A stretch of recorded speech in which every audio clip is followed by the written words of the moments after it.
حضرت عمار بن یاسر رضی اللہ عنہ کی شخصیت پہ ہمارے لیے کیا کیا ہے یہ بیان فرما دیجیے۔ بسم اللہ الرحمن الرحیم۔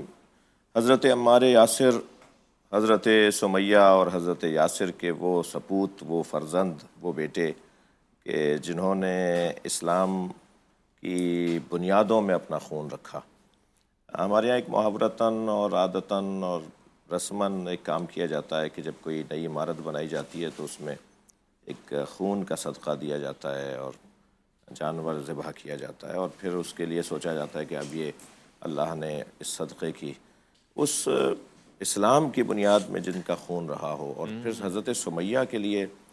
کیا کربناک کیفیت تھی بی بی کی اور آپ کی والدہ کی، پھر آپ کے والد کی، جس انداز سے انہیں مشرکین اور جو ابو جہل اور یہ لوگ ظلم اور زیادتی کا نشانہ بناتے تھے، مگر وہ ہر کوڑے پر اور ہر تعزیانے پر اللہ حق، اللہ ہے، اور رسول اللہ صلی اللہ علیہ وآلہ وسلم کی نبوت کا اقرار۔ اور شاید میں سمجھتا ہوں کہ وہ جو واقعہ حضرت سمیہ اور حضرت یاسر کا تاریخ میں اللہ کی ایک حکمت تھی، اس سے جو حوصلہ ملا، اس سے جو ہمت ملی لوگوں کو اور پورے عالم اسلام کو، ایک دیکھیں جب بھی آپ کسی حق بات کو دبائیں گے نا، وہ دگنی طاقت سے باہر آئے گا۔ حقیقت ہے۔ تو حق اور سچ کو دبایا جا رہا تھا، یہ حضرت، اور پھر ایسے ماں باپ کا ایک ایسا فرزند جس نے اپنے ماں باپ کے ساتھ ہی نبی مکرم کی نبوت کا اقرار کیا، اللہ کی وحدانیت کا اقرار کیا، اور ایسے وفادار، ایسے سچے پکے صحابی، تمام صحابہ کرام میں ایک خاص کیفیت ہوتی ہے، کچھ صفات کسی میں غالب ہوتی ہیں، کچھ صفات کسی میں، کچھ کمالات کسی میں غالب ہوتے ہیں، لیکن حضرت عمار یاسر رضوان اللہ تعالیٰ علیہ وہ نبی مکرم کے ساتھ ہر جنگ میں شریک رہے، اور آپ کی جو تقوی، پرہیزگاری، خوف خدا اور آپ کا جو عشق تھا نبی مکرم سے، تو آپ کو حضرت نے بشارت دی کہ آپ جنت میں جائیں گے اور ایک باغی گروہ آپ کو قتل کرے گا۔ اور پھر نبی مکرم کے بعد پہلے 3 ادوار کے اندر وہ اسلام سے سچے رہے،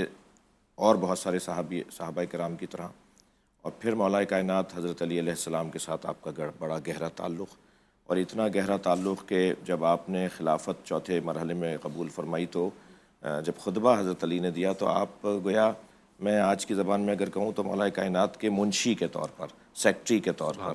اور دفتردار کے طور پر متعارف ہوئے، یعنی تمام امور حضرت عمار کے ذریعے سے مولا انجام دیا کرتے تھے۔ گورنروں کی تقرری تھی، معزولیاں تھیں، اور بیت المال کے مسائل تھے، وہ حضرت عمار مولا کے معاون کے طور پہ، حضرت علی کے معاون کے طور پہ رہے۔ حتیٰ جب خطبہ ارشاد فرما رہے تھے حضرت علی، پہلا خطبہ، تو حضرت نے دیکھا کہ کچھ لوگ سرگوشی کر رہے ہیں، تو حضرت عمار سے ہی پوچھا کہ عمار یہ کیا کہہ رہے ہیں؟ تو حضرت نے فرمایا کہ آپ وہاں بیٹھ گئے ہیں جہاں رسول اللہ بیٹھا کرتے تھے صلی اللہ علیہ تو آپ نے فرمایا ما هذه الاواد انا راکب کتف النبی، یہ ممبر تو ممبر ہے، میں تو نبی کے دوش پہ سوار۔ تو حضرت عمار سے یہ بات منسوب ہے۔ پھر حضرت عمار جنگ صفین کے اندر مولا علی کی حمایت اور ان کے دفاع میں شہید ہوئے، اور پھر ان کی شہادت پر یعنی وہ ایک ایسا بریک آیا کہ جب شور مچا کہ عمار قتل ہو گئے، عمار قتل ہو گئے، کیونکہ ایک حدیث میں ہے نبی مکرم کے کہ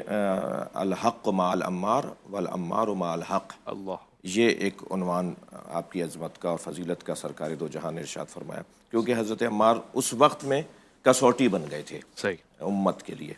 اور پھر ان کی شہادت پر پھر ایک بریکس آیا اس جنگ کے اندر، کیونکہ شور مچا کہ عمار مار دیے گئے، عمار مار دیے گئے، اور اس حدیث کی طرف لوگوں نے اس کو دہرایا، تقتلوک فعل باغیہ، تو پھر اس کے اوپر بریک آ گیا، اور پھر اس پہ توجیہات ہوئیں کہ ہم نے تو نہیں مارا، علی لائے تھے، علی نے قتل کروایا، مثلا اس طرح کی گفتگو بھی رہی،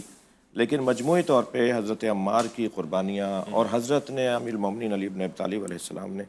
حضرت عمار کے جنازے پر ایک خطبہ ارشاد فرمایا جس میں ان کے فضائل بیان کیے، اور اس انداز سے حضرت عمار نے آغاز سے انجام تک